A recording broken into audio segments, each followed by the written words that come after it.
1 Samuel chapter 8. So we went through Samuel's life, and chapter 8 is when he's in old age. Verse 1, when Samuel became old, he made his sons judges over Israel. So upon reading this, we're like, oh, that kind of makes sense. Actually, it really should not be this way. Samuel did indeed contribute a lot to Israel. However, judges, the position is never hereditary. It's never supposed to be passed down. And we actually see this back in Judges with Gideon. Gideon was a good judge, and the people wanted him to raise his sons as the next judges. And Gideon was like, no. Gideon flat out rejected the idea. It wasn't like this issue never came up. There was precedence, and it was shot down. It was rejected. And so the fact that Samuel himself made his sons the judges, because he is the leader. He's the highest leader at that time for Israel. And so if he decides to do that, no one's going to go against him. He has the highest authority. So what Samuel is doing is actually not right in appointing his sons. So therein also lies the original problem. Verse 2, the name of his firstborn son was Joel, and the name of his second Abijah. They were judges in Beersheba in the south. Verse 3, yet his sons did not walk in his ways, did not walk in Samuel's ways, but turned aside after gain. They took bribes and perverted justice. Instead of judging righteously, they would take bribes and then they would say, okay, you should have been guilty, but I'm going to pronounce you not guilty. Or you should actually pay back this person for this fine, but I'm going to say you don't have to pay it back. But the guy is privately paying them. So they're taking bribes. Their sentencing is now not pure. And that's why they perverted the justice. As a judge in the court of law, you should be giving fair sentences, but they're not. Eli's sons? Is the same thing? A little bit different because Eli was not a judge. Oh. Eli's sons were also not judges. Eli's sons were also bad. When people were coming into the worship, they were like taking or robbing the offerings. They were the judges. So they're the ones, like you think you go to the court of law, the Supreme Court or whatever, you have two lawyers on each side, and then you're waiting for the sentencing. You're waiting for justice to be pronounced. But instead, because the rich guy is paying off the judge, so the judge now is lightening their sentence or pronouncing them not guilty when clearly they were guilty. They were guilty of stealing, terrifying things, oppressing the marginalized, or taking advantage of the poor and the weak and the hungry. But then since the rich, powerful person is bribing the judge is like, oh no, that's fine. These scenarios where the poor factory workers are having injuries because of workplace malfunction, and really the company needs to be responsible. You need to pay for that. But then the conglomerate or the corporate CEO pays off the judge, and so the judge is like, oh, they didn't do anything wrong. Or like nuclear waste, and you cause tons of death and cancer amongst the countryside civilians, and then it's clearly a class action lawsuit, but then you bribe and you pay off the judge, and the judge is like, there's no solid evidence that shows this was the link, so the company is exonerated. And then everyone's like, are you blind? Because there's powerful people perverting the justice. And so that is what they're doing. So both Eli's sons and Samuel's sons were in positions of power, but you're really supposed to be judging fairly and giving sentences fairly, but you're not because of bribery, because they wanted gain. Samuel probably just wasn't able to see his sons very objectively. No matter how much he contributed to Israel as a nation, and no matter how straight and upright he was, he just wasn't able to judge his sons very fairly. And so he was like, oh, it's probably okay, but they're not okay. Verse 4, then all the elders of Israel gathered together and came to Samuel at Ramah.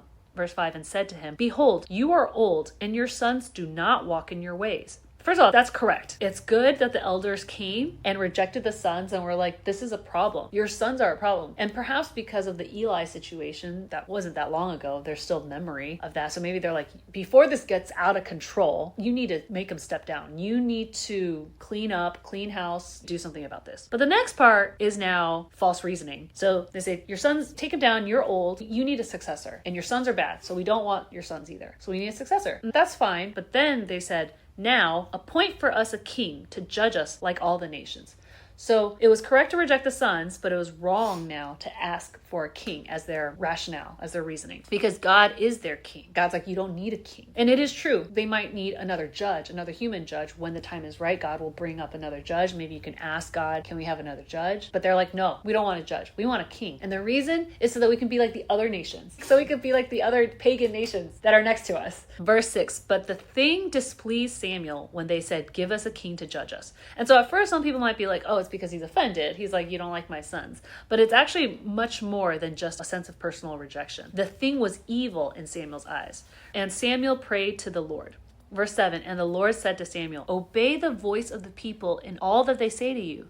for they have not rejected you, but they have rejected me from being king over them. So Samuel is upset, and rightly so. He's like, you guys are doing something that is rejecting Yahweh. And he's like, we've been through this before. We've been through this before. Why are we back to this again? We had this revival. We're finally back on track, and now you're asking for this. And God is like, listen to them. Obey what they want. Give them what they want. And then he says, there's no guessing here. God says they're not rejecting you as a person. They're actually rejecting me as God. So these people, with their request, it's not personal at all. It is absolutely a divine rejection against Yahweh. Verse 8, according to all the deeds that they have done from the day I brought them out of Egypt, even to this day, forsaking me and serving other gods, so they are also doing to you. Verse 9, now then, obey their voice. Only you shall solemnly warn them and show them the ways of the king who shall reign over them. God is very clear in explaining to Samuel, they've been this way. From the moment I took them out of Egypt, they've been forsaking me, abandoning me, serving other gods, running after other idols. They've been doing this to me all along, rejecting me for hundreds and hundreds of years. So it's not about you. It's not because you didn't do a good job explaining God's law. It's not because you didn't do a good job leading them in their faith journey. They are just bent on rejecting me. From the moment I took them out of Egypt, hundreds of years later, now they still want that. And he's like, but warn them very clearly what's about to happen, because the Israelites are like imagining, right? They're like, okay, well, maybe better politics or better government, that'll fill my need. Because remember before, they were like, these idols are going to give me what I really want. So now we're like, okay, we went through the idol stuff. It's not going to give you your needs. You need God. Okay, well, no. It can't be God. God can't be the answer. What I really need is a king. I really need government. I need more politics, more government. I need a king, like what the other people have. And it's ridiculous because it's like, what? Before they were envious of their idols, so they took the idols. Now they're envious of their king structure. And no, let me take that too.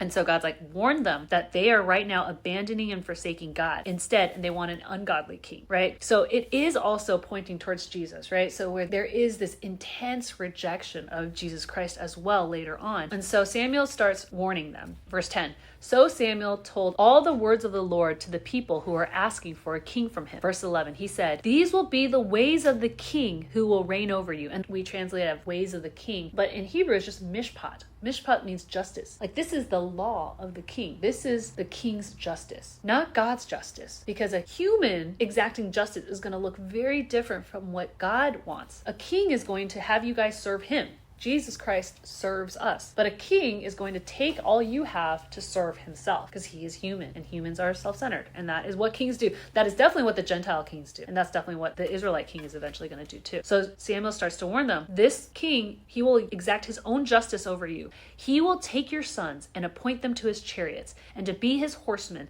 and to run before his chariots. And he will appoint to himself commanders of thousands and commanders of 50s, and some to plow his ground and to reap his harvest and to make his implements of war and the equipment of his chariots.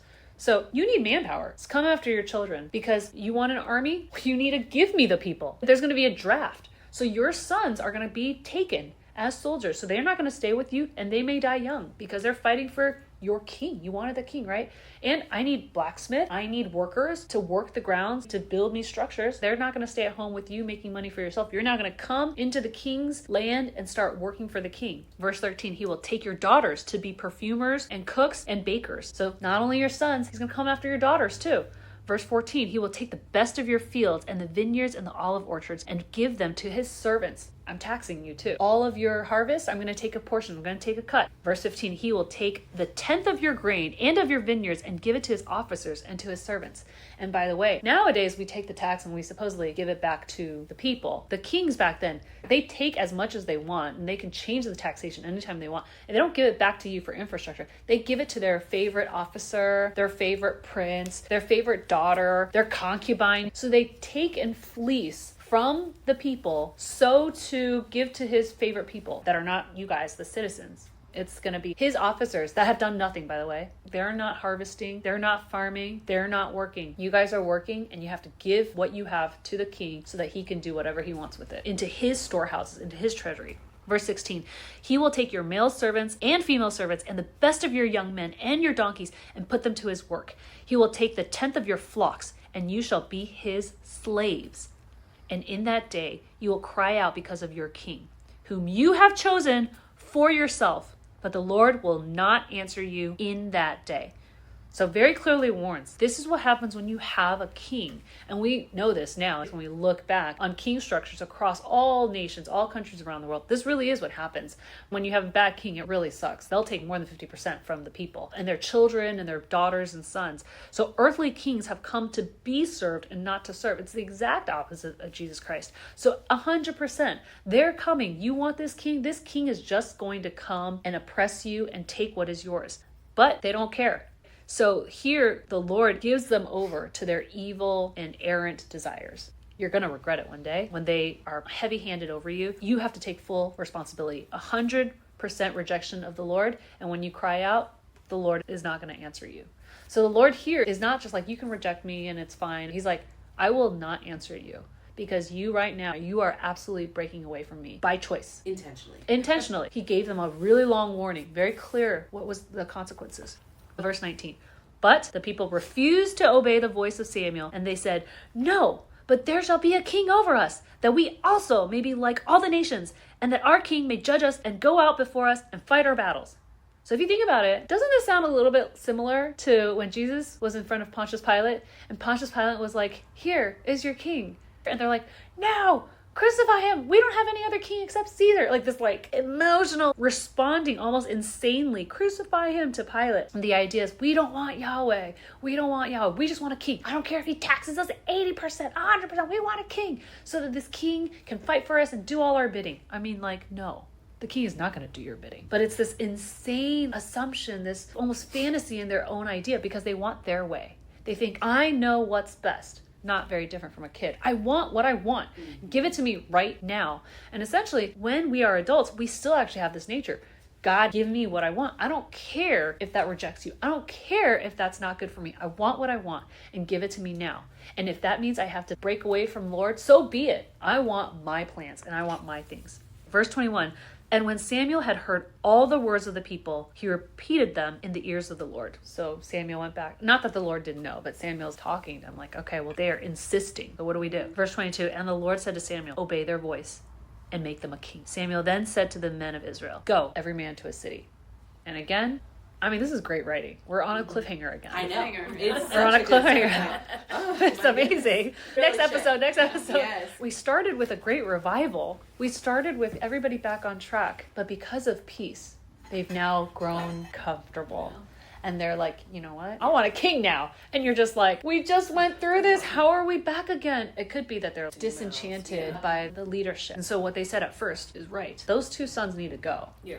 But that doesn't then mean God is a bad leader. We see how bad the church can devolve into what we see right now. And then sometimes they're like, when I reject the church, that's one thing. But then you reject all of God. That's the other thing. We've seen people use the Bible to do terrible things. The person that has done that, absolutely. And we hope God judges them and that person should be held accountable. But that doesn't mean the book, scripture itself is bad. The person who exerted that, perverted the justice, that person is the one who we should go after. Not then go back upstream and be like, okay, well then we don't want God as a king. Based on judges, God doesn't always have a judge because they don't need a judge at all times.